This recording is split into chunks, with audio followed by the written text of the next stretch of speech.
कुष्मांडेति चतुर्थकम्।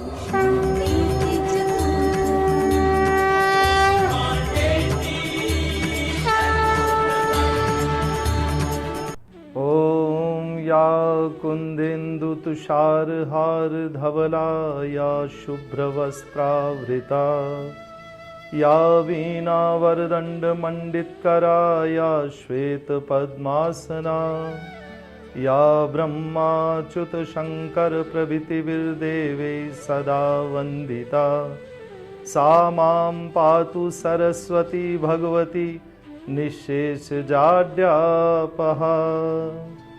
आप सभी देशवासियों को माँ भगवती की तरफ से नवरात्र के आज चतुर्थ कूष्मांडा माता का बहुत बहुत आशीर्वाद प्राप्त हो। कल हमने आपसे चंद्रघंटा देवी के बारे में कथा का वार्तालाप किया था। आज हम आपको माँ भगवती के चौथे स्वरूप कूष्मांडा देवी के बारे में बताने जा रहे हैं।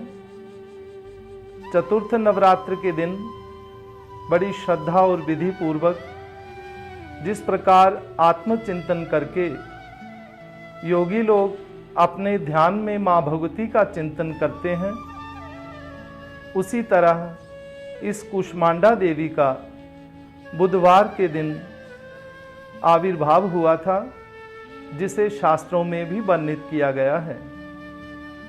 मां भगवती का अनन्य स्वरूप कूष्मांडा, जिसके खड्ग मात्र से, उसके दर्शन मात्र से ही असुर दैत्य दानव सब भाग जाते हैं और मनुष्य के जीवन की हर विघ्न बाधा को मां भगवती की कृपा से निवारण मिलता है।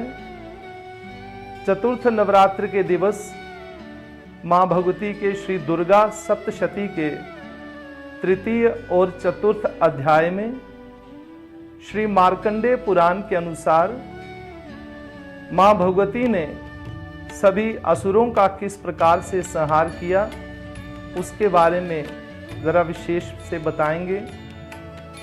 मां भगवती का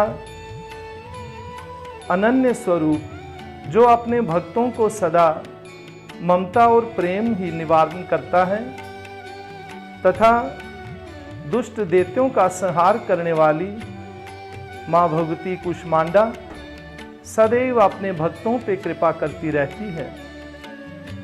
कूष्मांडा के इस स्वरूप को, जिसमें मां भगवती ने असुर दैत्य दानवों का संहार करते हुए मां भगवती ने जब दुर्गा का रूप धारण किया तो महिषासुर नाम का दैत्य भैंसे पर सवार होकर मां देवी दुर्गा से युद्ध करने के लिए आतुर हुआ।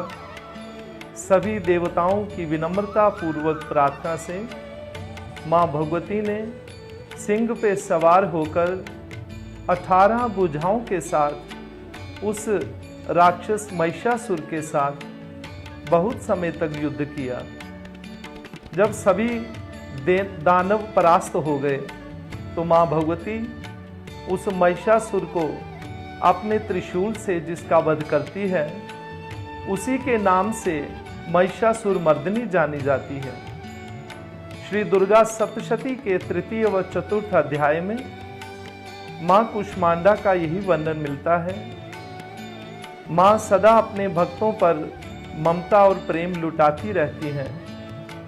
जिनका ऊंचे पर्वतों पे डेरा है, ऐसी मां कूष्मांडा आपके जीवन को खुशियों से सदा भरपूर रखे और मां भगवती के अनन्य स्वरूपों का चिंतन करते हुए चतुर्थ नवरात्रि के दिन शुद्ध घी से दीपक जलाकर मां भगवती को गुलाबी फूलों से पूजन करना चाहिए और अनन्य देव भावों से फलों और मिष्ठानों से मां भगवती को भोग लगाएं।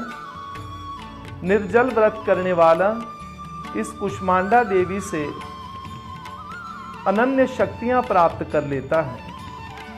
8 सिद्धियां उस मनुष्य के मन में संचार करती हैं जो मां कूष्मांडा का ब्रह्म मुहूर्त में ध्यान और सिमरन करते हैं। मां भगवती आपको इस नवरात्रों के आशीर्वाद के स्वरूप में धन संपत्ति ऐश्वर्य से भरपूर रखे। इसी कामना के साथ फिर अगले अध्याय में आपसे पुनः भेंट होगी। तब तक के लिए माँ भगवती के आशीर्वाद को आप प्राप्त करते रहें। जय माता दी।